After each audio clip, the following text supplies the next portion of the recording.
you said you wanted to marry me, but you fell in love with someone else in a week and a half. You guys slept together. She led my hand to her. They had me at she led my hand to her.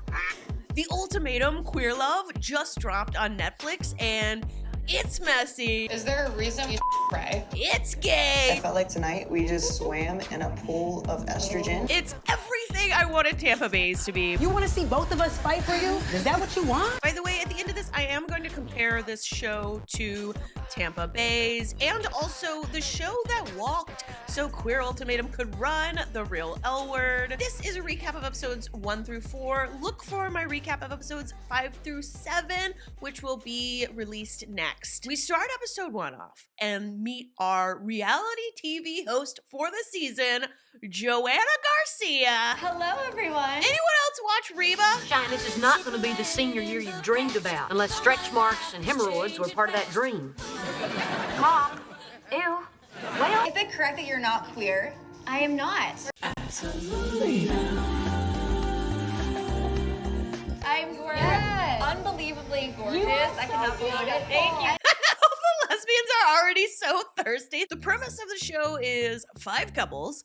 Each of them have one partner in the couple who's given the other an ultimatum. They must either marry them or break up. Spoiler, I haven't seen the end of the show, but I'm pretty sure a lot of them are gonna break up. The way it works is they will spend the first week mingling, dating each other.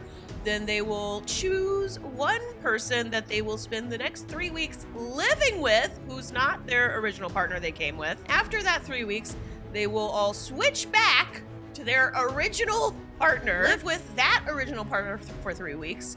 Then at the end of that, they will decide between the two or possibly decide to just be single. Now, as a connoisseur of many reality TV programs, I know that they will make anything up for these kinds of shows. They'll shove 2 people who just met together and call them ride or die. Like these reality shows, they'll go find a couple lesbians hanging out at Home Depot and be like, oh, yeah, you guys are in love, right? But to my surprise, all of these couples have been together for like multiple years. Yoli and I first met during Pride about 3 years ago. Vanessa and I met when we were seniors in high school. We've been together for over 3 years now. The original couples all have one final night together, which I am convinced was orchestrated just to get footage of Tiff and Mildred banging each other. Most people don't know that I'm really shy. You know, I hope that this experience gives us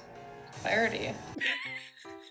Like, this is all good and fun, and like, I personally thank each and every one of you for your service to my entertainment. That being said, any couple who goes on a show like this, like, you have to know this is not going to, like, cement your relationship. Reality TV is a graveyard for relationships. We watch all of the couples basically go through a breakup on their last night. I just want you to know that, you know, regardless, I will always care for you. It is so fascinating just being in the room while a couple is like ending things, even if it's supposedly temporarily. Like, to me, I'm like, no, this is for sure. Like, y'all all break it up. Like, I'm watching this couple end things forever live. Me and the 2 of them. Yoli and Mal. Who's issuing the ultimatum? Yoli. I am ready to get married. I'm so like anxious right now. Like, And I am fully participating in this experience. And I fully am going to be another bitch. This entire pilot is gold. When the show introduces us to Xander, that to me is when they cement themselves as like, this is actually a good show. Like, you are going to enjoy this. This is going to entertain you. Because we've got mostly a bunch of couples who 100% walked onto this show to blow their relationship up. And that's a little fake, right? But then we've got Xander, who is maybe the most authentic appearing person on the show. Don't get mad at me if I like someone. I'll definitely be jealous. Xander at times seems to almost like forget the cameras are there, which is an ideal reality television personality you want it to, you don't want to like notice that they notice the cameras. It takes you out of the show a little bit. With Xander, it just seems like she's been used to cameras her whole life or something. And in this opening episode, it truly breaks your heart to watch Xander just want to be with Vanessa. Like, she just wants to marry this woman that she loves. And Vanessa, like, God love Vanessa. We're going to talk about Vanessa. Vanessa's like, oh, but I actually do want to a bunch of other people on this reality television show. I kind of don't want to do this anymore. Let's just be together. I know, but that wouldn't solve anything. If that opportunity like comes and feels natural, let's both feel free enough to explore that. Poor Xander, sweet Xander, seems a little blind to who Vanessa is. You've been so committed to me for so long and known you want to marry me and like be with me forever, which is terrifying. Oh my God, Xander! Can you not see that Vanessa is like terrified of your love? Okay, so episode 1 already, I am huge Xander stan. Let's talk initial impressions of all the cast members. Hey, it's Amanda from the editing room. So apparently this show put absolutely no effort into letting us know what pronouns everyone uses. I wanted to get this recap out as soon as possible, so I watched the episodes and filmed this without considering that maybe some of the cast members have been misgendered the whole time. You know, it's possible they came out after the show filmed, which is exactly what happened with Evie from Survivor. But whatever the reason, I end up misgendering Tiff and like possibly other cast members during this recap. So I just want to give a heads up and also apologize about that. My next recap, I will obviously do my best to get people's pronouns right. Tiff is this hilarious, mask-leaning, loud, opinionated goldmine of a reality TV personality. She has, maybe tied with Mal, the hottest hair on the show, and like, there's lots of hot hair, so that's saying something. I appreciate all of Tiff's outfits, including her hot blazers and suits. And also, Tiff is a mask-leaning lesbian who like cries almost the entire show. Loving our, you know, butch ladies portraying sensitivity. You can definitely tell with these couples that there is one big boisterous personality that maybe the show thought would make entertaining television, and then a lot of times their partner maybe like won't be quite as boisterous. Mildred is definitely not quiet, but out of the two of them, Tiff certainly like stands out a little bit personality wise, although Mildred also a great character. Let's talk about Lexi. I want to get married to this person. I want to bring children to the world with this person. Who is very much a standout from the first minute of the show. A lot of the promotional materials, they used Lexi. Her, you know, the camera loves her face. She's very beautiful. She has great style. If this were Big Brother, I would have picked Lexi as my winner pick. With Lexi and her partner Ray that she came onto the show with, Ray for sure is the quieter one. Mal comes onto the show with the best style, in my opinion. I was very hopeful for what Mal would give us. I feel she hasn't quite come out of her shell through the first 4 episodes. Mal comes onto the show with Yoli, who actually surprised me. They both get vulnerable, but I sense a little bit more authenticity from Yoli. Another character that seems to very much take center stage during the pilot is Lexi's boobs. First thing I noticed about Lexi is that she has this amazing, that's huge. Just say it. Like, her appearance is extremely sexy. Lexi's boobs are such a big part of the show. They have her ex do a confessional just on the boobs. I don't even know if people are gonna be like talking to her or like talking to them, but they're honestly hard to hide. And of course, no reality TV show would be complete without a villain. Our villain is Vanessa. I'm very excited to begin dating new people. People fall in love with me pretty easily. The show very much would not be what it is without Vanessa. Sam seems to be the most normal person on the show. At first, I kind of view her as the dud cast member. But I ended up changing my mind on Sam. I think it's actually a breath of fresh air to have a very down-to-earth seeming person in the cast.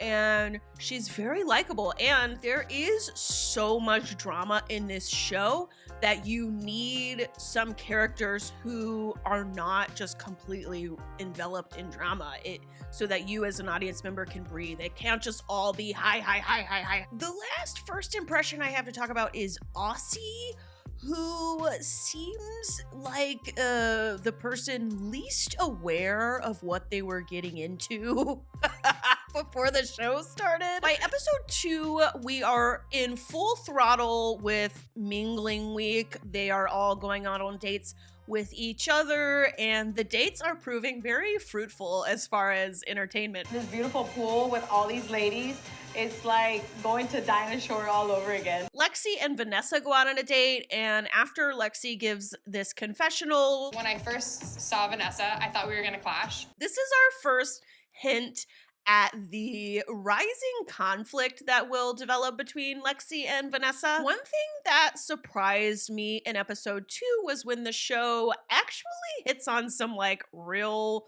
life issues. Have you ever dated anybody that looks like me? Like a black person?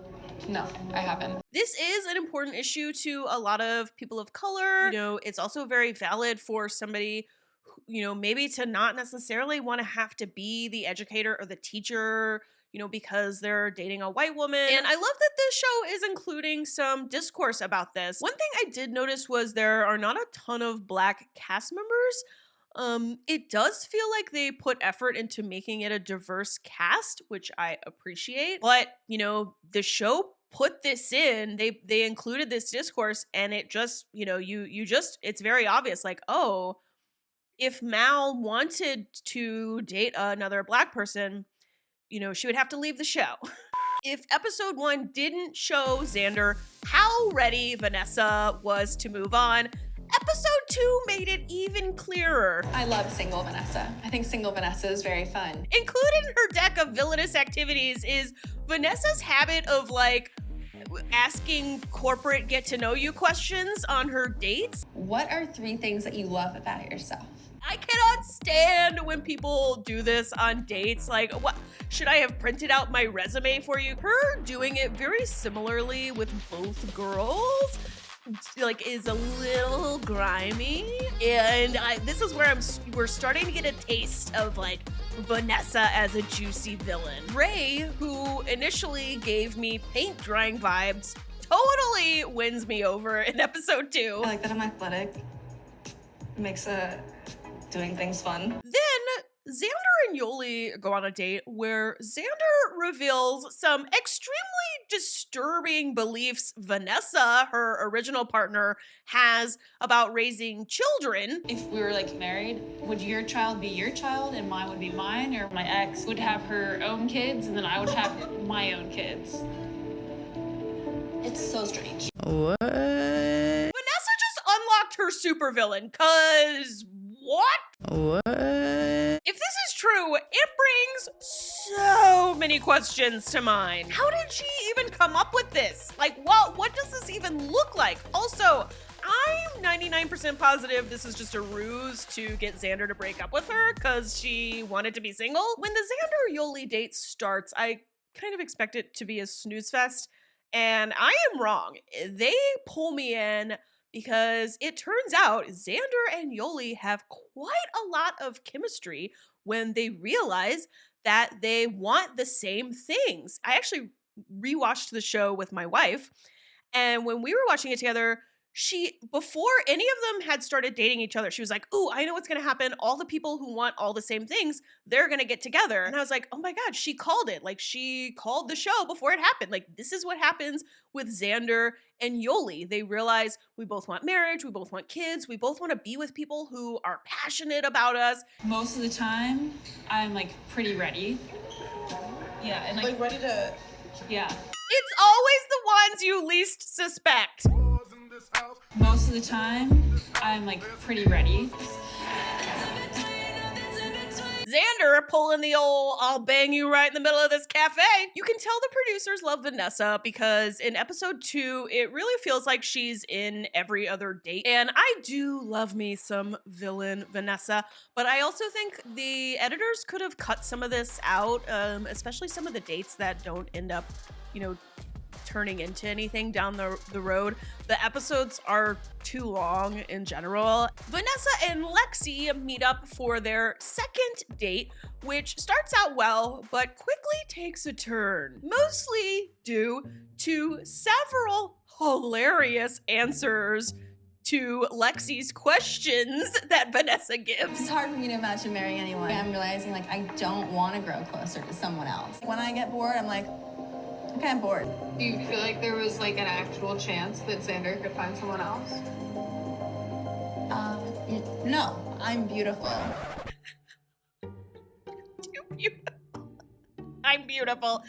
I rewound this a couple of times just to make sure it wasn't Frankenbitten, where they make it seem like this was the answer to the question, but it actually wasn't. And I'm pretty sure this was not editor magic. This was just straight up Vanessa's answer to the question.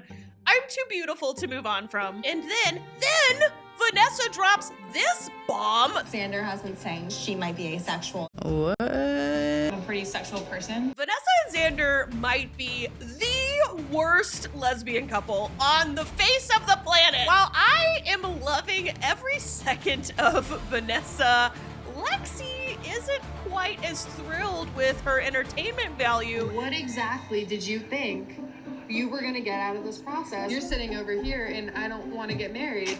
What the did you come here for? There's a part of me that's almost like somebody should tell you where the door is. This is our first glimpse at high and mighty Lexi. What the did you come here for? I'm sorry. This is a reality television program designed to make money. And Lexi's acting like they all signed up for church prayer group or something, and she just found out Vanessa's not actually on fire for Jesus.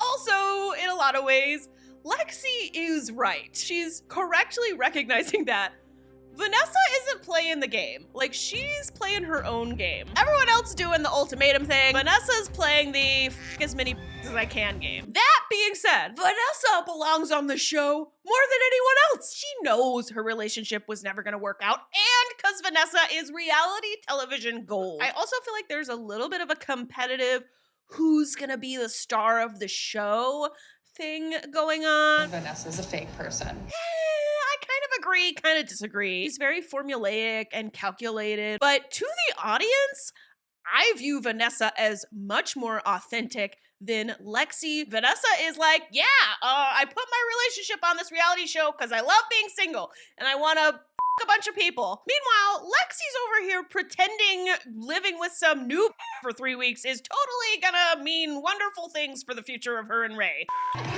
That's not tequila, is it? Oh, can we do tequila? So I'll be very transparent with you. Mal and Yoli meet up while everyone's mingling. They were an original couple who came onto the show together. Yoli gave the ultimatum to Mal, and we see this issue of race addressed again. Unfortunately, saw you and Xander on a date and was I feel like Xander is my direct insecurity of what your type is and what your type has been with dating white women in the past. These are real couples. These people know each other really well. And this show, as fake as it is, it's like a dating show with a setup formula, is one of the reasons it's so good is because these are real couples. These aren't fake couples. They're real. They love each other. They know each other. They have a history together. And it's just fascinating to watch. I just am thinking, do I deserve you? And sometimes I feel like I don't because you're this...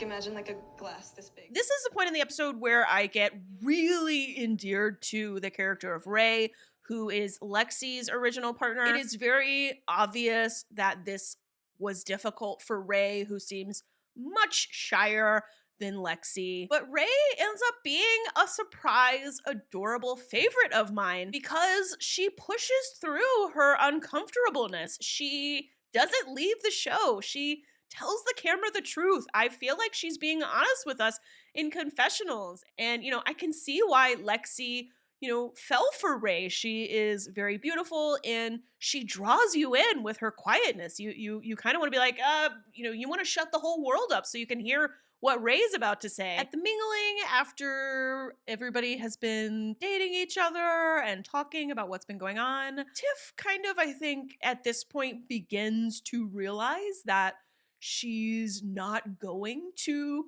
have another connection. And this is the very specific point where she also suddenly starts valuing Mildred a little bit more. Let me ask you something. Do you feel like we're connecting now? I don't know what to do. I don't know what to feel. I love Mildred. I find her to be extremely relatable. If I were to go on a show like this, I would be the one blubbering, crying in confessional. We get like evidence display number 5 that Vanessa is the villain of this show when we get this soundbite of her maniacally explaining that she is an influencer. No one knows this. I'm actually an Instagram influencer. I like get paid to do content. Are you serious? Yeah. So yeah, I'm like an Instagram poet base. Okay. And the best is Aussie's reaction to it. Are you serious? Are you serious? Do they not have Instagram influencers in Australia or New Zealand? I'm terrible at accent determination, and Aussie has absolutely no presence on social media. Okay, here's something interesting. I went to Vanessa's Instagram page, and the poetry ain't being seen by a whole lot of people. She's got 25K on TikTok. Very interestingly, 10,000 subscribers on YouTube, of which she has no content. Like, I don't know if she deleted old content, but while doing my research, you know who I discovered is a real Instagram influencer? Lexi! Lexi is the influencer of the show. Lexi has 500,000 followers on Instagram. Also, a very thriving OnlyFans account. I assume this is what she means when she tells somebody that she can work from anywhere she wants. At this point in the episode, the editors have done a great job building up what is going to be Vanessa's reaction to learning that Xander, in fact, can move on from Vanessa. Her beauty has not shielded Xander's eyeballs. Who are you connecting with? It's Yoli. I think we could all agree that's how we felt when Vanessa told us what she did for a living. I think tonight was the moment that I realized that I'm not the one for Xander. Don't you mean tonight's the night you realized Xander wasn't gonna wait around for you like a sad puppy dog? At the end of episode 2, we begin the pairing ceremony where everyone will be paired off with their new trial wife. If I had to name this banquet, I'd call it dinner a la passive aggression. Vanessa, I feel like going for even more villainous camera time, starts mouthing off to Xander. Every time somebody says something positive about somebody, their ex will sort of like give a little rebuttal, like they're not that great. And the new couples are Yoli and Xander, who I'm rooting hard for. When it's Mal's turn to pick, we get this hilarious moment where Mal basically says she's like, hell no to dating Vanessa. And then Lexi reads Vanessa like a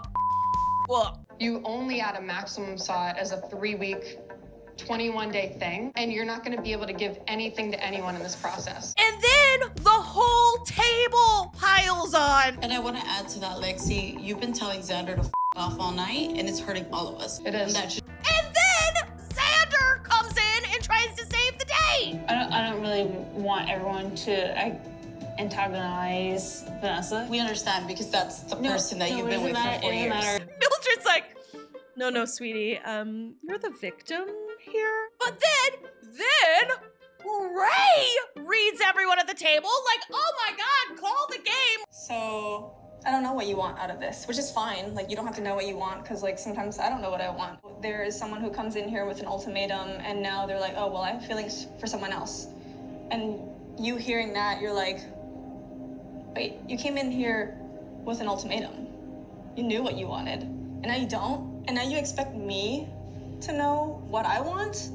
But you were the one that came in here with the ultimatum. Like, standing ovation for Ray, please. Continuing the new pairings, we have Ray and Vanessa, which of course really pisses Lexi off. We have Mal and Lexi, another predictable pair. I have no idea if there were producers in the corners like telling them more, because every time it was time to decide who they were going to choose, everybody gives like a 20-minute speech that is just so over the top. I choose Lexi. I've known that it was gonna be you.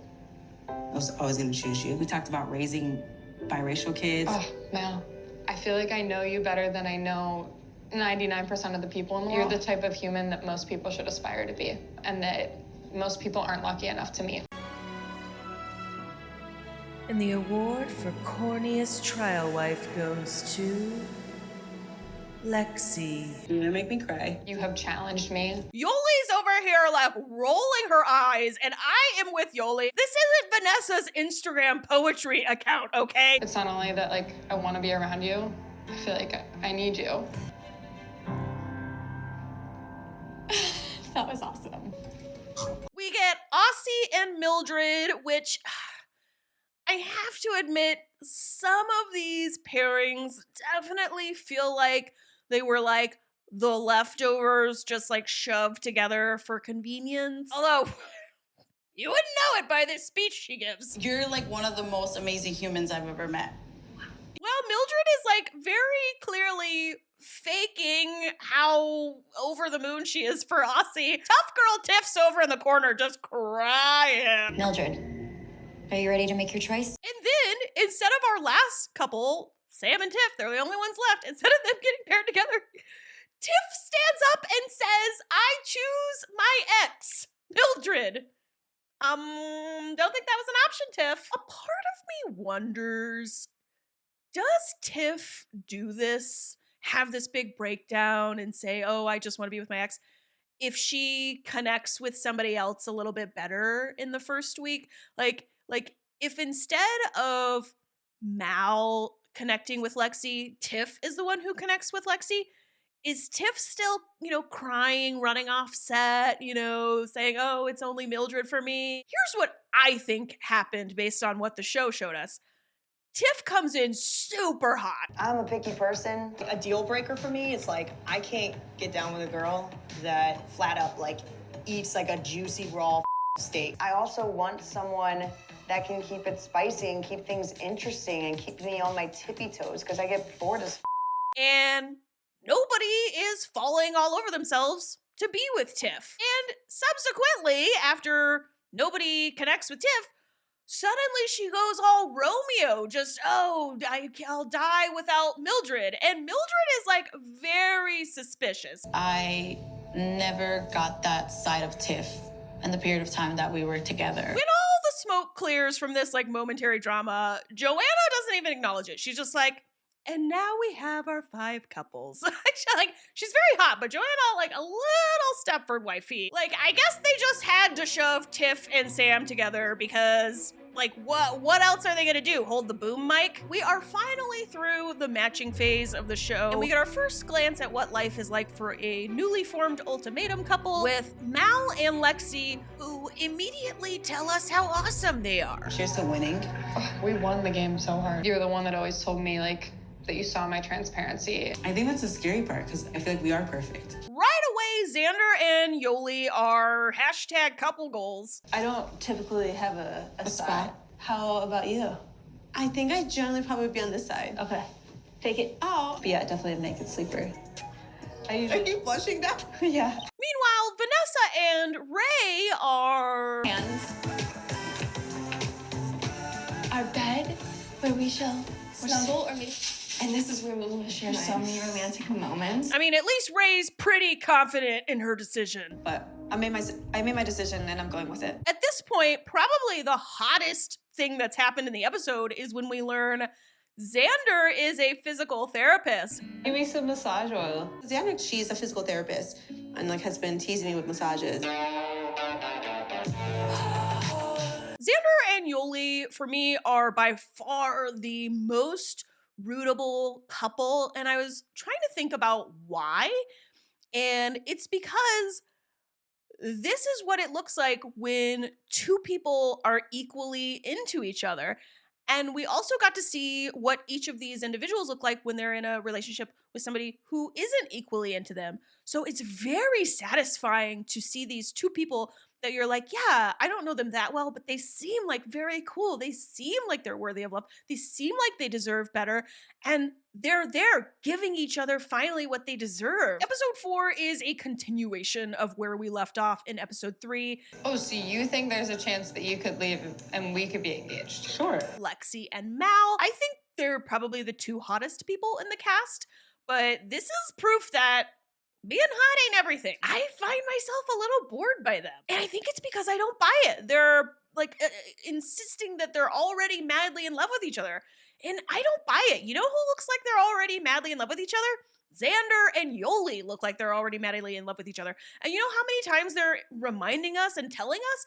Not. They don't have time to talk about how madly in love with each other. They're too busy falling madly in love with each other. Apparently, Tiff and Sam aren't getting along. Can I be honest with you? Yeah. On the dog situation that's going on right now? Yeah.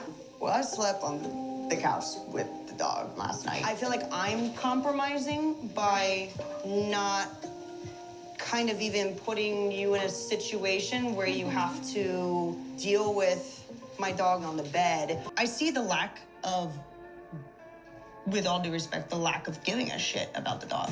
Sam is, of course, totally in the right here. Tiff's like freaking out, like basically for no reason. I kind of wonder if Tiff's bored, but also that's my child. Kind of understand Tiff's point of view. She's like upset that Sam doesn't seem obsessed with her dog. I might have the same point of view. Like, okay, you come on to a lesbian show and what? You're not immediately head over heels for my pet? I'm confused. It's a bit shocking for a sapphic show. Probably the best thing to happen to Aussie on the show is when her friend Mo comes into town and meets Mildred. The two of them explaining what the show is to Mo is just... So what is all this?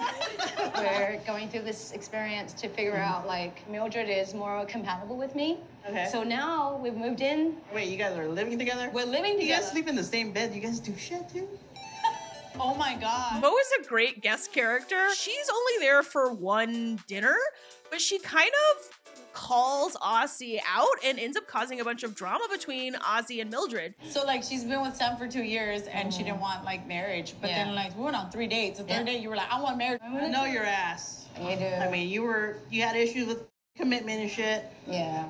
All of a sudden you're ready? What a good friend Mo is, just totally blowing up Aussie's spot here. We meet back up with Tiff and Sam. Have I mentioned how hilarious Tiff is? Tiff is rolling her eyes hard like a teenage dirtbag gif. And Tiff, after spending like multiple nights screaming and yelling at Sam, is like hilariously... Let me ask you something. Was the way I was communicating with you, where it got to the point where I was like raising my voice, did that really hurt you? And when I was screaming and yelling at you, now did that feel good? Vanessa and Ray head to the beach and we basically learn Vanessa is polyamorous. Monogamous relationships feel stagnant to me. Knowing how big this world is and knowing how many wonderful humans there are to connect with. If I limit myself to just connecting with one person, I wonder if I'm always going to miss out. Unsurprisingly, for every newly paired couple, in my opinion,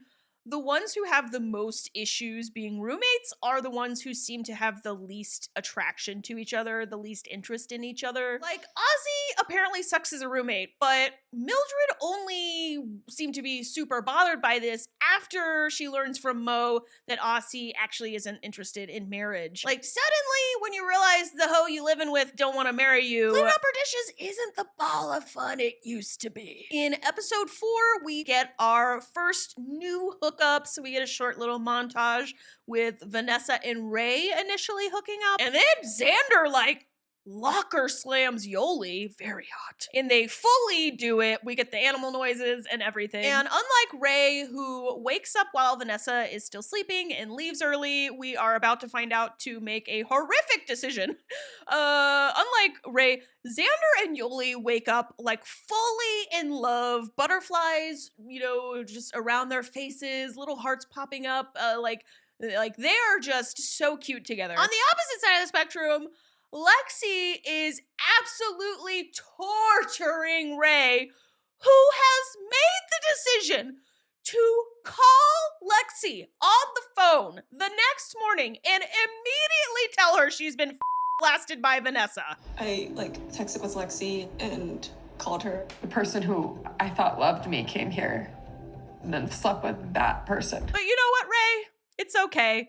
Your new trial wife is here to make you feel all better. Did you remind her how hot and irresistible I am? You remind her how hot I am. Ray is being so real here. She is being so vulnerable. This girl is so shy. And here comes Vanessa, like the Instagram poet that she is. Did you remind her how hot and irresistible I am? We learn we are about to meet up with everybody all again in a group meeting, which will be fun. But first we have to check in with Aussie and Mildred, who are completely falling apart. And if there was any doubt about the chemistry in their relationship, Aussie repeatedly refers to Mildred as mate. How come we never communicate like this? This is cool. We've been doing it, mate. I really don't care, mate. Whatever you need. I feel like you say shit on camera to make me look bad, mate. I do find myself taking Mildred's side here. Maybe it's just the reality TV fan in me. Aussie's very lovable, but like, has Aussie never seen a reality TV show? Like this is what happens. Like, they're not here to film you clipping your toenails. Like, they're not here to film you combing your hair. Like, we gotta film something. We need something to entertain the people. We finally get to the big meetup, and it's gonna be 2 separate groups at 2 separate places so that the couples get a break from each other. And it provides some much needed comic relief, as well as, of course, some drama. Particularly when Mildred announces, all right, everybody tell what physical things they did with their new partner. Completely horrifying Xander and Ray. I can't believe Mildred did that. You know, I apologize to you. Apologize for what? God bless Mal. Mal tries to get Ray to pick her self-esteem up off of the floor. Ray, God love Ray.